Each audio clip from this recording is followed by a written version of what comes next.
सर्वांना नमस्कार. दुल्हन एक रात की रिव्हेंज या कथेचे आधीचे 34 एपिसोड आपण आधीच आपल्या यूट्यूब चॅनलवर अपलोड केलेले आहेत, तर कृपया ते सर्वांनी आधी पाहावे आणि अशाच हिंदी आणि मराठी दोन्ही सिरीज पाहण्यासाठी आपल्या यूट्यूब चॅनलला भेट द्या. मागील भागात सम्राट मानसी दोघेही गाडीत बसले होते. सम्राट गाडी ड्राईव्ह करत होता. सम्राटचा एक हात स्टेअरिंगवर तर दुसरा हात मानसीच्या हातात गुंफला होता. मानसी त्याच्या खांद्यावर डोकं टेकून बसली होती आणि सम्राट म्हणाला, अब तो तुम खुश हो ना? बहुत बहुत बहुत. मैंने सोचा नहीं था सम्राट जी कि आप सबके सामने मुझे प्रपोज करने वाले हैं. मानसी खुश होत म्हणाली. तिला आपण अजूनही स्वप्नात आहोत की काय असंच वाटत होतं. आणि सम्राट म्हणाला, अब तुम इतनी ज़्यादा खुश हो तो एक किस तो दे ही सकती हो ना? आणि मानसी विचार करत म्हणाली, हाँ इतना तो मैं आपके लिए कर ही सकती हूँ. अच्छा तो करो. सम्राट म्हणाला.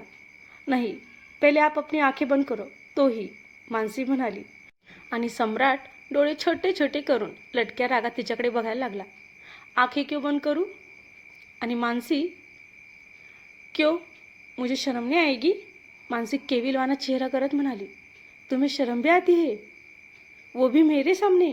सम्राट म्हणाला. आणि मानसी पुढे होऊन त्याचे केस ओढत म्हणाली, म्हणजे तुम्हाला म्हणायचंय काय मी बेशरम आहे का? अच्छा बाबा, करतो डोळे बंद, चिडू नकोस. सम्राटने कार थांबवली आणि तिच्यासमोर तोंड करत डोळे बंद केले. आता पुढे. मानसी पुढे झाली आणि त्याच्या केसात हात फिरवत हळूहळू त्याच्या ओठांकडे झुकायला लागली. मानसीचे गरम श्वास त्याच्या ओठांवर जाणवायला लागले. सम्राटच्या चेहऱ्यावरची एक्साइटमेंट बघून तिला खूप खूप मजा यायला लागली आणि ती गालात गोड गोड हसली. आणि तिने हळूच एका हाताने गाडीचं दार उघडलं आणि ती पटकन पुढे झाली आणि सम्राटच्या गालावर एक लव बाईट करून बाहेर पळायला लागली. पण सम्राटने तिच्या कमरेत हात घालून तिला घट्ट पकडून स्वतःजवळ ओढून घेतली. तुला काय मी वेडा वाटलो का? तू मला असंच लव बाईट करून जाशील आणि मी तुला तसाच जाऊ देईल?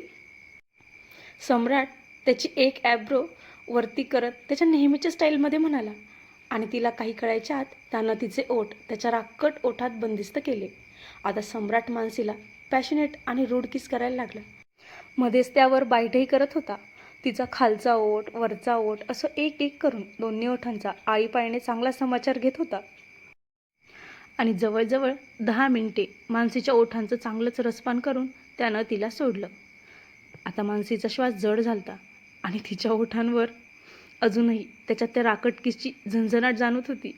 मानसीने आता त्याच्याकडे थोडं रागातच पाहिलं आणि सम्राट तिच्याकडे पाहून मोठमोठ्यानं हसायला लागला. का तर त्यानं तिचे ओठ खाऊन खाऊन पूर्ण सुजवून टाकले होते आणि आता ते खूप मोठे झालते. ते पाहूनच त्याला हसायला येत होतं. आणि मानसी आता खूप चिडली. आप बहुत बहुत बेशरम हो, ऐसा कौन किस करता है? मानसी नाकावर राग दाखवत म्हणाली. आणि सम्राटने परत तिला स्वतःजवळ ओढून घेतली आणि तिच्या फार जवळ आला आणि त्याच्या नशिल्या डोळ्यांनी तिच्या डोळ्यात बघत म्हणाला, मानसी बेबी, हा तर फक्त ट्रेलर आहे. नेक्स्ट टाईम तुम्हाला टांग देण्याचा विचारही डोक्यात आणू नकोस. नाहीतर काय? मानसी अडखळत म्हणाली. नाहीतर मी तुला खूप खूप त्रास देईल, सम्राट म्हणाला आणि तिला खूप खूप गुदगुल्या करायला लागला. आणि मानसी मोठमोठ्यानं हसायला लागली. त्यानं परत तिला जवळ खेचली आणि तिच्या ओठांवर एक पॅक दिला आणि तिच्यापासून बाजूला झाला. आता मानसी खूप खूप शहारली होती. लाजून ती चूर झाली. आता हा अजून काहीतरी करेल या भीतीने तिने पटकन गाडीचं दार उघडलं आणि गाडीतून खाली उतरून घडाकडे धावली. रस्त्यात मध्येच थांबली आणि तिने मागे वळून पाहिलं. पण सम्राट अजूनही तसाच होता. त्यानं गाडी स्टार्ट केली नव्हती. तिला वाटलं तो लगेच जाईल, पण नाही, तो थांबला होता. तिनं त्याला खुणवलं, का थांबलात? जा आता. आणि त्याने मान नकारार्थी हलवली. त्यानं फोन हातात घेतला आणि तिचा नंबर डायल केला. मानसीने कॉल लगेच रिसीव्ह केला. काय झालं? जायचं नाही आहे का तुम्हाला? मानसी म्हणाली. आणि सम्राट म्हणाला, जोपर्यंत तू घराच्या आत जात नाहीस तोपर्यंत मी इथून हलणारही नाही. किती हट्टी माणूस आहे हा, असं म्हणत मानसीने नकारार्थी मान हलवली. अच्छा बाबा ठीक आहे. आणि आता मानसी पुन्हा घराकडे निघाली. दरवाजावर जाताच तिने पुन्हा मागे वळून पाहिलं तर सम्राट तिला एकटक बघत होता.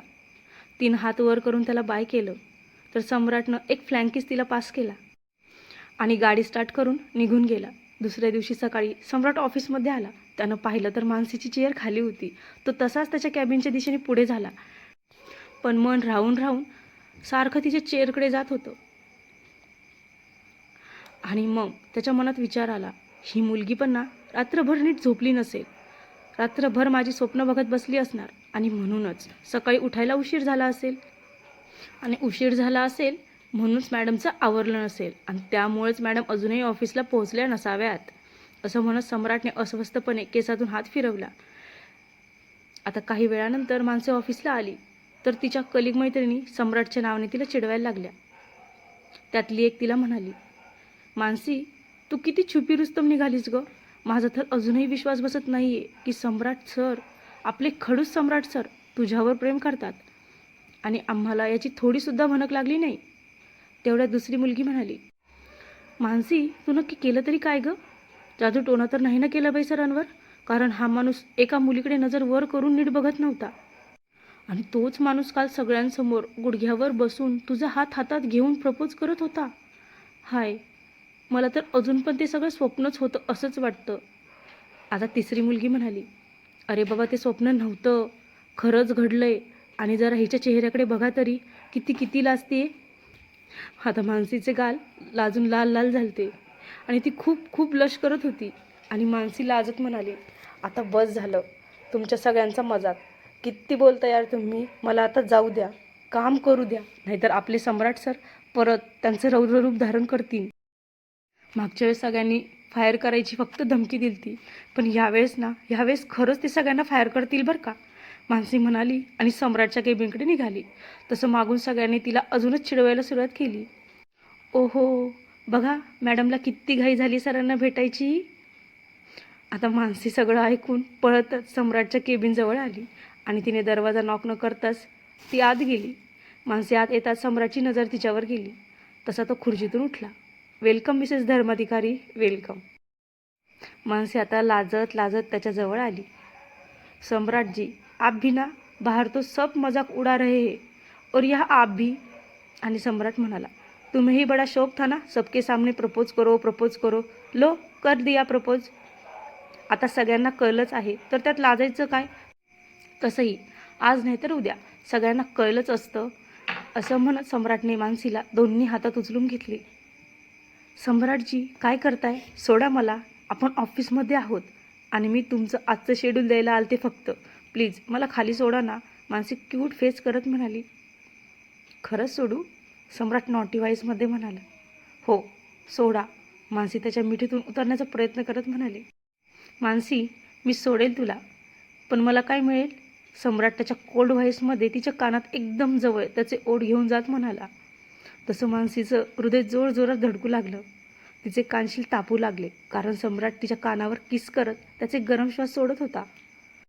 मानसीने नजर वर करत त्याच्याकडे पाहिलं तर सम्राटच्या चेहऱ्यावर खटायपणा दिसत होता. तो तिला मुद्दामून त्रास देत होता. सम्राट, प्लीज, नो. मला काय मिळेल आधी सांग, सम्राट त्याच्या मतावर ठाम राहत म्हणाला. मानसीने आता तिचे पर्समधून एक चॉकलेट बाहेर काढलं आणि त्याच्यासमोर धरलं. लीजिए, अभी इतना ही है मेरे पास, आपको देने के लिए. मानसी केविलवाना चेहरा करत म्हणाली. आता सम्राटने तिला हळूच टेबलावर बसवली आणि तिच्यासमोर उभा झाला. मला हे नकोय मानसी, मला दुसरं काहीतरी पाहिजे, सम्राट म्हणाला. सम्राटजी, माझ्याकडे आत्ता एवढीच एक कॅडबरी आहे, प्लीज नेक्स्ट टाईम मी नक्की दुसरं काहीतरी चांगलं आणेल, मानसी म्हणाली. अगं पण मला चॉकलेट नको आहे. मग काय हवंय? मानसी शकभऱ्या नजरेने त्याच्याकडे बघत म्हणाली. किस, सम्राट म्हणाला आणि मानसी शॉक झाली. काय?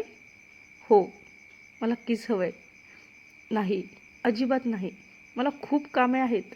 हे तुमचं शेड्यूल आणि आता बाय, मानसी म्हणाली आणि पटकन टेबलवरून खाली उतरून पळायला लागली. तसं सम्राटनं तिला पकडली. मानसी, याची पेनल्टी द्यावी लागेल बरं का, तुला कालच सांगितलं ना, सम्राट म्हणाला आणि तिला भिंतीला दाबली. आता दोघांच्या पकडापकडीत बिचारीत कॅडबरी फुटली आणि सगळी मानसीच्या हाताला लागली. मानसी तिचं तोंड कव्हर करत होती आणि सम्राट तिचे हात बाजूला करत होता. सम्राटने तिचे दोन्ही हात पकडून भिंतीला दाबले. आता मानसी नाराज होऊन सम्राटकडे बघायला लागली आणि सम्राट तिचा चेहरा बघून पुन्हा हसायला लागला. कारण कॅडबरीने मानसीचा सगळा चेहरा भरला होता आणि त्यात पण ती खूप खूप छान दिसत होती. आता सम्राट पुढे झाला आणि त्यानं तिच्या ओठांना लागलेली कॅडबरी खायला सुरुवात केली. आता खाता खाता तर तिला किसही करत होता आणि मानसी लाजून लाजून गोरी मोरी झाली. तिला काय करू काही कळेना. तिच्या पोटात गोळा दाटून आला आणि सम्राट तिच्यापासून थोडा बाजूला झाला. मानसी, मला कॅडबरी खायची आहे, तो म्हणाला. तसं मानसीने त्याच्याकडे चमकून पाहिलं आणि हातातली कॅडबरी त्याला देत म्हणाली, घ्या, खा. अशी नाही, सम्राटने तिच्या हातातून ती घेतली आणि मानसीच्या ओठांवर पुन्हा लावली आणि पुढे होऊन तिचे ओठ त्याच्या ओठांत बंदिस्त करून ते चोखू लागला आणि मानसी त्याला दूर करत म्हणाली, सम्राटजी, ऐसा कोण खाता है? प्लीज प्लीज छोडिये ना. मला तर अशीच खायची, देणार ना? सम्राट म्हणाला आणि मानसीच्या पोटात गोळा दाटून आला. कितीतरी फुलपाखरे तिच्या हृदयात उडत आहेत असं तिला वाटायला लागलं आणि सम्राट तिला खात होता. काही वेळानं सम्राटने तिला सोडलं. अब आपका कैडबरी खा के हो गया होगा तो छोड़िए मुझे, 12 बजे वापस घर भी जाना है. आणि सम्राट म्हणाला, क्यों, अभी तो आई हो, अभी 2 घंटे में वापस भी जाना है. सम्राट म्हणाला आणि मानसी म्हणाली, ती काय आहे ना, आज 12 वाजता माझ्या घरी माझे होणारे सासू सासरे येणार आहेत आणि माझ्या डॅडला मी त्यावेळेस घरी असायला पाहिजे. अब मैं अपने होने वाले सास ससुर के लिए इतना तो कर ही सकती हूँ ना. मानसी भोळेपणाच्या आव्हानात म्हणाली आणि सम्राट म्हणाला, ओहो मानसी जी, आप अपने सास ससुर के लिए कुछ भी कर सकती है, पति के लिए भी तो कुछ किया करो. सम्राट पण तिच्याच टोनमध्ये म्हणाला, पती? ओ हॅलो, अजून आपलं लग्न व्हायचंय, ओके. दिवसा ढवळ्या जरा स्वप्न कमी बघत जा सम्राट सर. आता सम्राट पुढे झाला. त्यानं मानसीला छातीशी लावली आणि इमोशनल होऊन म्हणाला, मानसी, तू माझ्या प्रेमाला ॲक्सेप्ट केलं, थँक्यू सो मच. मला तर आत्ताच लग्न झाल्यासारखी फिलिंग येते.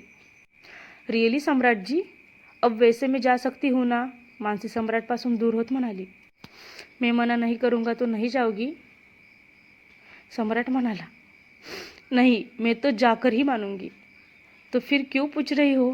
तुम्हें कौन रोक सकता है मानसी? तुम्हारे यही नखरे रहे तो शादी के बाद तुम्हारे नखरे उठाऊंगा या बच्चों को संभालूंगा मैं. सम्राटच्या तोंडून हे सगळं ऐकून मानसी जागीच फ्रीज झाली आणि डोळे वासून एकटक सम्राटच्या तोंडाकडे बघायला लागली. सम्राट जी, आपके बच्चे भी है? मानसी म्हणाली, नहीं, अभी तक तो नहीं, लेकिन शादी के बाद तो हो जाएंगे ना. सम्राट हसत म्हणाला. तसं मानसीनं चिडून त्याला खूप खूप मारलं. सम्राटजी, तुम्ही खूपच पुढची स्वप्न बघत आहात असं नाही का वाटत? आणि सम्राट म्हणाला, बरं बाई, नाही बघत पुढची स्वप्न. आता तू जा, पण मॉम डॅड गेल्यावर परत ऑफिसला ये.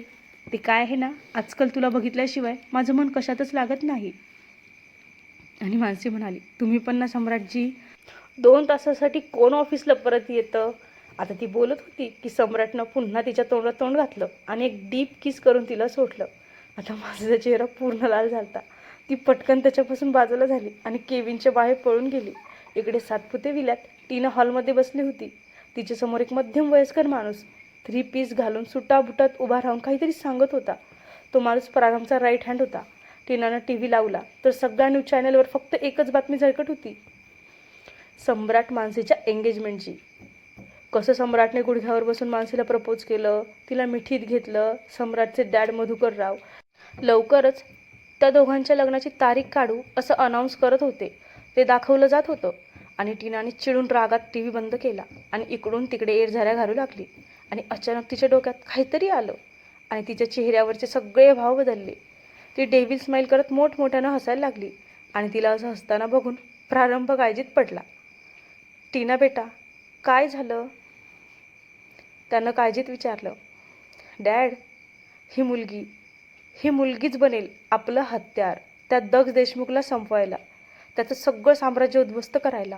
एक कडी अशी जोडू की त्या साखळीच्या विळख्यात दक्ष आणि देविका आणि तो मूर्ख सम्राट जखडले जातील, इतके घट्ट की जितके हातपाय हलवतील तितके अजूनच अडकत जातील. टीना राक्षसी सुरात हसत होती आणि आता तिच्या या प्लॅनची जराशी सुद्धा ना सम्राटला भनक होती ना दक्षला. ते दोघे तर त्यांच्या आयुष्यात एक पाऊल पुढे टाकत आनंदात, गुणागोविंदात, सुखात जगत होते. पण लवकरच त्यांच्या या सुखाला टीना नावाचा सुरुंग लागून एक मोठा विस्फोट होणार होता आणि तिवारी जो प्रारंभचा राईट हँड म्हणून होता तो म्हणाला, पण मॅडम, ही सडकछाप साधी मुलगी आपल्या काय कामाची? ही कशी काय दक्ष काटा काढायला उपयोगी पडेल? आणि टीना म्हणाली, तुला काहीच नाही कळलं का तिवारी? आता ही जी साधारण मुलगी दिसतेय ना, ती साधारण राहिली नाही. आता ती सम्राट धर्माधिकारीची होणारी भावी बायको आहे. तू न्यूजमध्ये पाहिलं नाहीस का आत्ता? आणि आता हीच बनेल आपल्या प्लॅनचं प्यादं. आणि हिला तर मी चांगलीच ओळखते. ती सम्राटच्या ऑफिसमध्येच काम करते. मी पाहिलं ना त्या दिवशी. तिवारी, तू एक काम कर, सम्राटच्या ऑफिस खाली आपले 4-5 माणसं उभा कर आणि ही मुलगी कुठे एकटी दिसताच तिथल्या आजूबाजूचा आढावा घ्या आणि तिला उचला. ही एक साधारण मुलगी आपल्या किती कामी येईल हे तुला आत्ता नाही कळणार. ह्या मुलीच्या सहाय्याने मी देविकापर्यंत पोहोचू शकते, तिला मारू शकते आणि त्या दक्षला पूर्णपणे बर्बाद करू शकते. आणि वेळ आलीच तर तिच्या त्या सम्राटला पण. असं म्हणत टीना मोठमोठ्यानं हसायला लागली. आता टीना देविकाला कशी किडनॅप करते हे जाणून घेण्यासाठी आपल्या चॅनलशी आणि स्टोरीशी दोन्हीशी कनेक्टेड राहा. आणि यापुढचे एपिसोड रेग्युलर येतील. धन्यवाद.